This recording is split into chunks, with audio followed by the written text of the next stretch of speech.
बिस्मिल्लाहिर्रहमानिर्रहीम। अस्सलामुअलैकुम। आप देख रहे हैं डीडीपी एनालिटिका।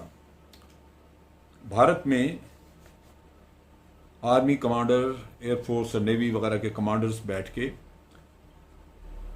डिस्कशन ये थी कि इंटीग्रेटेड थिएटर कमांड बनाने का मामला, और उसी बहस में आपस में इख्तलाफात हुए। जो chief of the defence staff general Bipin Rawat, उनका कहना था कि एयरफोर्स भी आर्टिलरी और इंजीनियर्स वगैरह की तरह एक सपोर्टिंग आर्म है। गालबन वो चाहते थे कि इनको उसी तरह का ट्रीटमेंट दिया जाए जो कि एक सपोर्टिंग आर्म को अमूमन दिया जाता है। लेकिन एयर चीफ मार्शल बहादुरिया जो है वो इस चीज़ पे उनका इख्तलाफ हुआ और वो उन्होंने मानने से इनकार किया, उन्होंने मुस्तरद किया इस आइडिया को। और एयर चीफ का कहना था कि एयर पावर का बहुत बड़ा रोल है जो कि सिर्फ ग्राउंड सपोर्ट तक ही महदूद नहीं है, या नेवी को अगर हम सपोर्ट देते हैं तो उस क्लोज सपोर्ट तक ही महदूद नहीं है, बल्कि इससे बढ़ के इसका रोल है। मुझे भी जनरल बिपिन रावत की ये बात सुन के बड़ी हैरानी हुई कि एक इतना सीजन्ड मिलिट्री ऑफिसर जिसने बड़ी लंबी सर्विस की हो, जिसको तमाम ऑपरेशंस का भी तजर्बा हो, तो वो ऐसी नासमझी की बात नहीं करता। लेकिन बारसूरत उन्होंने की। मैं एयर चीफ की राय से, एयर चीफ बहादुरिया की राय से इत्तफाक करता हूँ, क्योंकि एयर फोर्स का बहुत ही अहम रोल है। वो एक इंडिपेंडेंट सर्विस है और उस सर्विस में ग्राउंड सपोर्ट देना उनका एक लो प्रायोरिटी काम है।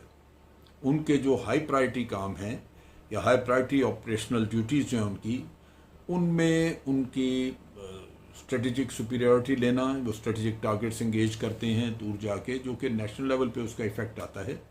वो टेक्टिकल लेवल की बैटल से बहुत आगे है वो चीज़। और इसी तरह पूरे मुल्क में जब आपकी लॉजिस्टिक मूवमेंट हो रही है, जब आपकी ट्रेन चल रही हैं, सड़कों पे कॉन्वॉयज मूव कर रहे हैं और पोर्ट्स वगैरह पे आपका लॉजिस्टिक जमा हो रहे हैं, आप अपनी ऑयल स्टोरेजेस हैं आपकी, उनका दिफा करना, उनके लिए वो एक एयर सुपीरियरिटी क्रिएट करना, ये उनके नेशनल लेवल के बहुत बड़े रोल हैं। और ये अगर आप सिर्फ उसको उस कैनवस पे देखें जहां आप उनकी टेक्निकल सपोर्ट की बात कर रहे हैं, तो मैं समझता हूँ कि ये इंतहाई एक तंग नज़री सी है। मुझे समझ नहीं लगती कि क्यों ये जनरल बिपिन रावत ने ये इस तरह की बात क्यों की।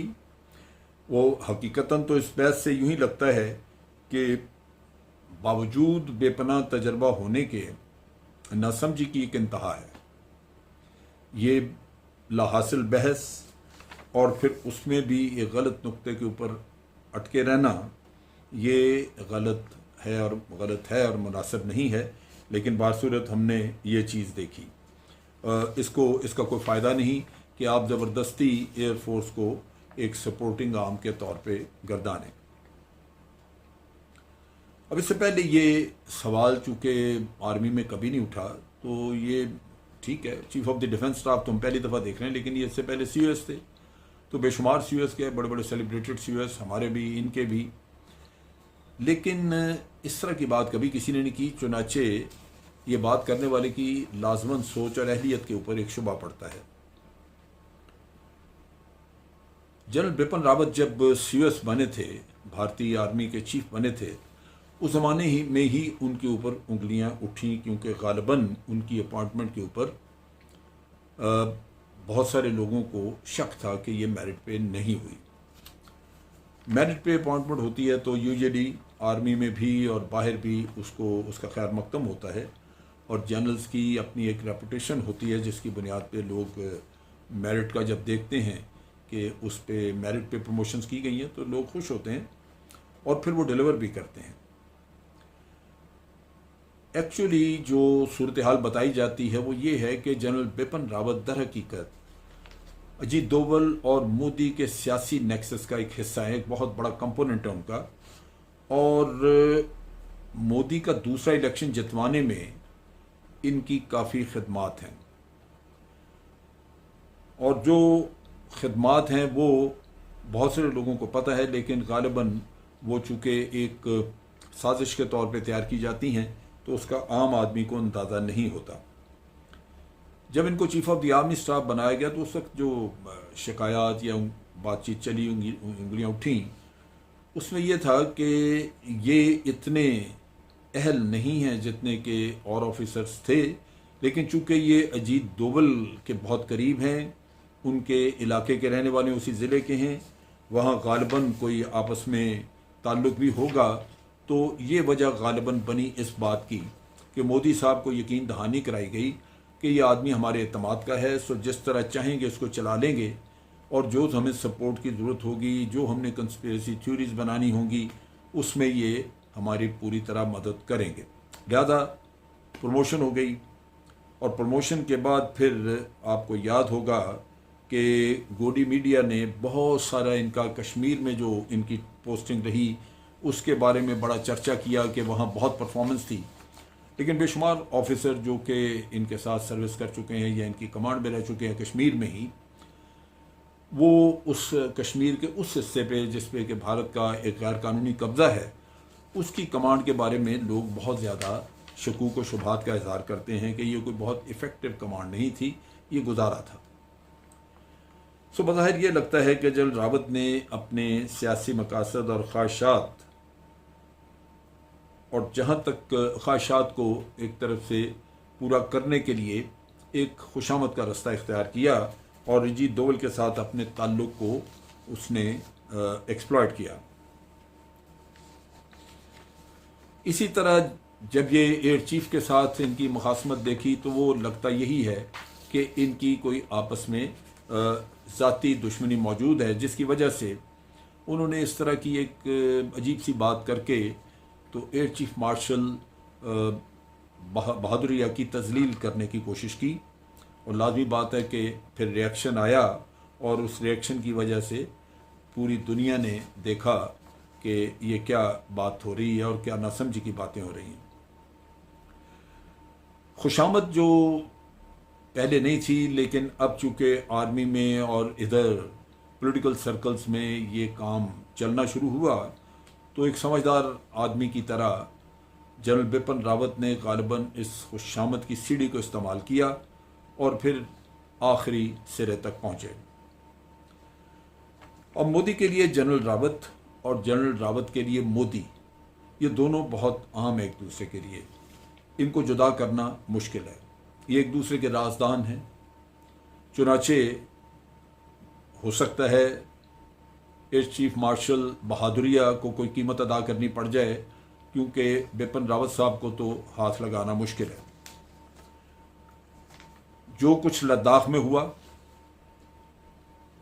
वो मोदी साहब के लिए भी शर्मिंदगी का बायस था और मिलिट्री कमांड के लिए तो था ही, लेकिन यहाँ पे एक दूसरे की पर्दादारी करके मोदी साहब की अपनी पॉपुलैरिटी को बचाया जाएगा और बिपिन रावत और जो उनके चीफ ऑफ आर्मी स्टाफ हैं नरवाने साहब, उनको बचाया जाएगा। और ये आपने देखा कि ये किस्सा गोल हो गया, इसका जिक्र तक नहीं आया। इसी तरह जो जनवरी या फरवरी 2019 में जो पाकिस्तान के साथ जो क्लैशेस हुए, उनका भी आप देखिए कि ये गोल कर गए। हालांकि उसमें उस वक्त एयरफोर्स की और ग्राउंड फोर्सेस की परफॉर्मेंस इंतहाई बुरी थी। लिहाजा ये आप देख लीजिए कि सियासी मकासद जब पूरे करने होते हैं और आपको मिलिट्री कमांड की उसमें सपोर्ट की ज़रूरत होती है, तो फिर आप मिलिट्री कमांड के बेशक हाथ खून में रंगे हों, उन लोगों के जो कि मारे गए आपके महाज में, लद्दाख हो या कश्मीर का महाज हो, तो फिर आप उनके खून की भी परवाह नहीं करते, लेकिन एक दूसरे की पर्दादारी करके उसको आप बचा के रखते हैं। यहाँ पे कमांड के मसाइल और भी हैं। कमांड के मसाइल जो हैं वो आप देखिए कि इन्होंने मिल के एक सर्जिकल स्ट्राइक का ड्रामा रचाया जिसका नामो निशान नहीं था।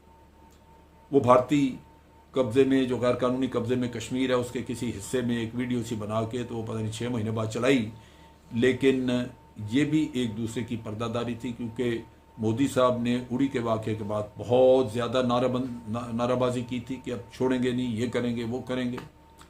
वाक़या तो खुद ही करवाया था, उनको पता था कि इसमें कौन लोग मुलव्वस हैं, लेकिन उस चीज़ को मोदी साहब को सपोर्ट करने के लिए एक जाली ड्रामा रचाया गया जो कि बिपिन रावत साहब की कमांड में हुआ, और मोदी साहब को इस तरह अवाम के अंदर पजीराई मिली। उन्होंने वो अवाम को ये मैसेज दिया कि देखिए मैंने पाकिस्तान को सबक सिखाया, लेकिन उसका कोई वजूद नहीं था ज़मीन पे। अब यह है कि कमांड के यहाँ और भी मसले हैं। कमांड जो है वो एक बड़ा सीक्रेट किस्म का काम है, जहाँ एक लीडर ने एक ज़ाती मिसाल कायम करनी होती है और उसके साथ साथ उसने अपने किरदार को सामने रख के, अपने इल्म को, नॉलेज को, जो कि बाकी सबसे बेहतर होना चाहिए, उसने उसका मुजाहरा करना होता है, जिससे कि उसके जूनियर लोग जो हैं वो उनका उस पर एतमाद बनता है। फिर उसके अंदर एक सेंस ऑफ सेक्रीफाइस होती है, जहाँ वो अपने कंफर्ट को कुर्बान करता है, अपने आराम को कुर्बान करता है, अपनी आसाइशों को छोड़ता है, ताकि उसके जवान ये देखें कि ये इनके साथ है और अपने आराम की वजह से ये आपका साथ नहीं छोड़ रहा कि सिर्फ इसने बारिश है तो जाना है कहीं या छुपना है, घर गुजारना वक्त। आप हर तरह के मौसम में, हर तरह के वक्त में एक मिसाल कायम करते हैं, लेकिन वो यहाँ मिसाल कायम करने की रीत गालिबन ख़त्म हो गई। अब ये जो CDS की अपॉइंटमेंट निकली, इसका एक और भी मसला आया, जिसकी वजह से नीचे कमांड लेवल पे बाज़ जगहों पे डिससेटिस्फेक्शन है, बल्कि वाज़ेह है तीनों सर्विसेज चीफ जो है वो इस पर मुतमईन नहीं है, क्योंकि पॉलिटिकल लीडरशिप तक उनकी रसाई ख़त्म हो गई। CDS को उनका कमांडर बना दिया गया और सर्विसेज चीफ जो है उनकी हैसियत जो है वो एक सबॉर्डिनेट की हो गई, जो कि अमूमन नहीं होती। फिर यह कि सीनियर ऑफिसर्स के बारे में काफ़ी रिपोर्ट्स हैं वहाँ पे कि जूनियर ऑफिसर्स की बीवियों के साथ माशके वगैरह लड़ाते रहे हैं। इसके बाद केसेस भी हैं, बगड़े लेवल के ऑफिसर्स के तो काफ़ी सारे केसेस हैं। ये जब रिपोर्ट होते हैं तो इसकी भी बहुत ज़्यादा इसकी वजह से डिमोरलाइजेशन होती है और सीनियर लीडरशिप का इमेज भी ख़राब होता है। उसके साथ साथ जूनियर लीडरशिप जब खुद उस पोजीशन में आती है, सीनियर होते हैं, तो वो भी यही धंधा करते हैं, चुनाचे वो बेरारवी जो है वो पूरी आप चेन ऑफ कमांड में चल निकलती है। अभी राफेल तैयारों का मामला भी खुलने वाला है, वो खुलेगा तो उसमें भी बाज़ लीडर्स, पॉलिटिकल लीडर्स, बाज़ आप कह लीजिए कि कॉर्पोरेट लीडरशिप जो है उनके अमाल भी सामने आएंगे और कुछ मिलिट्री लीडरशिप के भी आएंगे। तो अंदाज़ा होगा कि लीडरशिप में किस हद तक इन्हतात है, कितनी कमज़ोरी है, ये लीडरशिप कहाँ पहुँची हुई है। बात यह है कि जब हालात इस किस्म के हों, वो किसी भी आर्मी के हों, उसमें लीडरशिप का बहरान पैदा होना एक कुदरती अमर है, और जब लीडरशिप में बहरान आता है तो फिर पूरा मुल्क उसकी क्राइसिस को भुगतता है, उसका अंजाम सबको देखना पड़ता है। आज के लिए इतना ही। अफवाज पाकिस्तान जिंदाबाद, पाकिस्तान पाइंदाबाद।